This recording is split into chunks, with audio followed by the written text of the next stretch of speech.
மௌன விரதம் இருந்து பாருங்க தெரியும். அப்படி ஒரு நம்ம பண்ணிட்டு இருக்கிறது கரெக்டா தப்பான்றது எல்லாமே நீங்கள் அந்த காலையிலேருந்து சாயந்தரம் இருக்க மௌன விரதம்ன்ற பேரில் எழுதி காமிக்கிறது, செய்க காமிக்கிறது அதெல்லாம் சொல்லக்கூடாது. மௌன விரதம் சொல்லிடுங்க. நான் மௌன விரதம் நீங்கள் அன்றைக்கி லீவ் போட்டுட்டு வீட்டில் உட்காந்துட்டு ஸ்டேட்டஸ் போட்டுருங்க. நான் இன்றைக்கி மௌன விரதம் என்கிட்ட தயவுசெய்து யாரும் பேசாதீங்க, மெசேஜ் பண்ணாதீங்க, இல்லையே ஃபோன் ஆஃப் பண்ணி வச்சுருங்க. வீட்டில் இருக்கிறவங்க சொல்லிடுங்க. வந்துட்டு காலையிலேருந்து சாயந்தரம் இருக்குங்க மௌன விரதம் இருந்துட்டு இந்த முப்பெரும் தேவியை போய் தரிசனம் பண்ணுங்க. 3 சக்தியுமே நமக்கு கிடைக்கும். இச்சாசக்தி, ஞானசக்தி, கிரியாசக்தி. இந்த 3 சக்தியுமே நமக்கு கிடைக்கும். சக்தி கிடைச்சிருச்சுன்னா அப்புறம் நமக்கு என்ன வேணும்? தேவையில்லை. சக்தி வந்துருச்சுன்னா இந்த உடலுக்கு நமக்கு உடலை இயக்கிறதே என்னது? சக்தி தான். அந்த 3 சக்தியும் நமக்கு கிடைச்சிருச்சுன்னா நம்ம ஆட்டோமேட்டிக்காக எப்பேற்பட்ட பிரச்சனையாக இருந்தாலும் அசால்ட்டாக அதான்.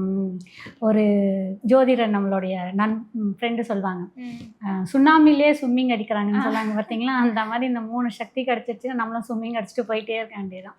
ஸோ எல்லாருமே வந்து இந்த மௌன விரதத்தோட இந்த விரதத்தை கடைப்பிடிங்க. அதே மாதிரி காலையில் மீஞ்சூரில் இருக்க அம்மனை தரிசனம் பண்ணுங்கள். மத்தியானம் உச்சிக்கால வடிவுடைய அம்மனை பண்ணுங்கள்.